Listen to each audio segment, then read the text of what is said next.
Poslanci so imeli na Uniku prve jesenske seje, med drugimi predmeti tudi biologijo. Dajmo si pogledati to.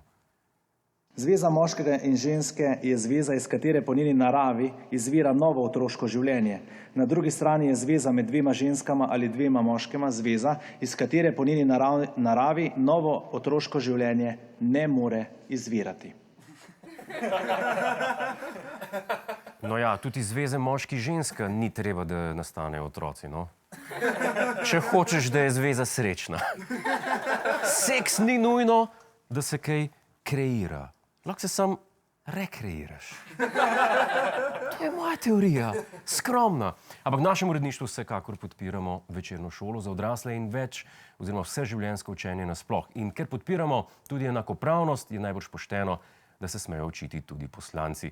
Na naslednji seji naj bi tako vadili velike pisane črke, najbolj pridni pa bodo ob koncu šolskega leta dobili tudi bralno značko. Bolj kot predavanje iz biologije v državnem zboru pa me je presenetila debata ob koncu šolske ure. Pravice, a ne? Saj se vsi razumemo, da otrok ni pravica, a ne? Otrok ni pravica. Ker če bi bila pravica, potem bi mogli mi to zadevo imeti na razpolago v trgovini, ne vem, blond, plave oči, črnga in tako naprej. Ampak, glejte. Otroci so tako kot kruh. Ta bele štruce takoj razgrabijo, ta črne ne tako hitro. Ene štruce so frišne, druge pridejo zapakirane v plastične vreče, ene pridejo pa že narezane. Mislim, a nismo to se že zadnjič pogovarjali o teh temah v prejšnji oddaji? Smo, ne? Zakaj so eni prepričani, da si želijo naši trgovci prodajati otroke? In kakšno zvezo ima to s pravico istospolnih parov do posvojitve otrok? Ker, ne vem, če ste vedeli, ampak dobiti otroka v posvojitev je nekako tako, kot zadet jackpot. Posvojiti otroka je še težji. Tudi če si izžreban, te najprej preveri stroga uslužbenka CSD-ja, pa še en strožji sodnik, tako da po moje ni šans, da bi tale dva gospoda dejansko dobila otroka. Še več, prav veliko možnosti za uspeh nima niti trenutno najbolj znan krščanski par v Sloveniji.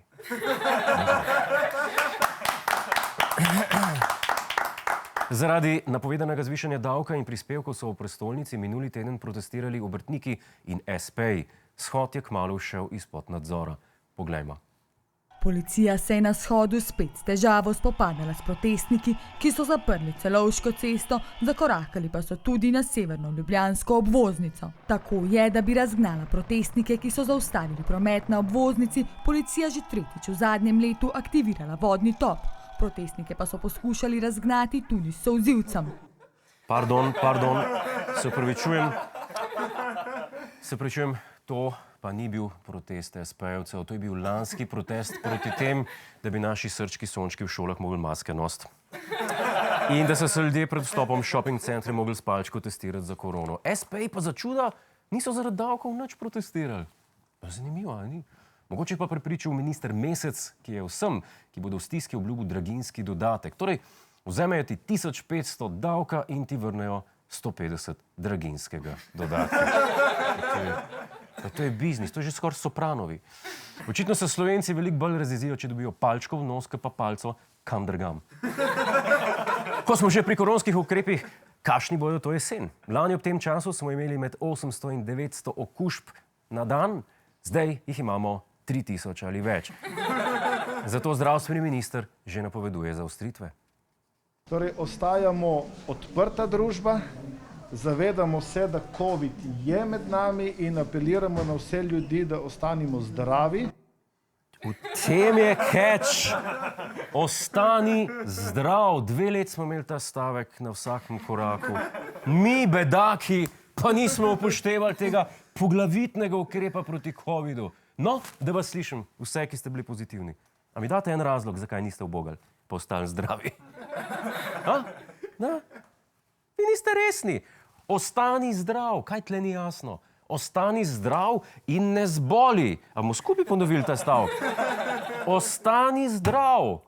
No, letos torej ne bomo zapirali šol, trgovin in gostiln, če sem prav razumel, gospod minister. Ampak kaj pa, če vseeno kdo ne bo Bogu, pa bo zbolel? Da ostanemo zdravi, da če smo bolani, ostanemo doma. Aha, dobro. Se pravi, če še vedno kdo ne bo v Bogu, bo pač ostal doma. To je bila Medicina 2022. Hvala za vašo pozornost. Hej, preden greš, klikni tukaj in se naroči na naš YouTube kanal. Imamo pa tudi TikTok, Instagram in Facebook, tako da le urno.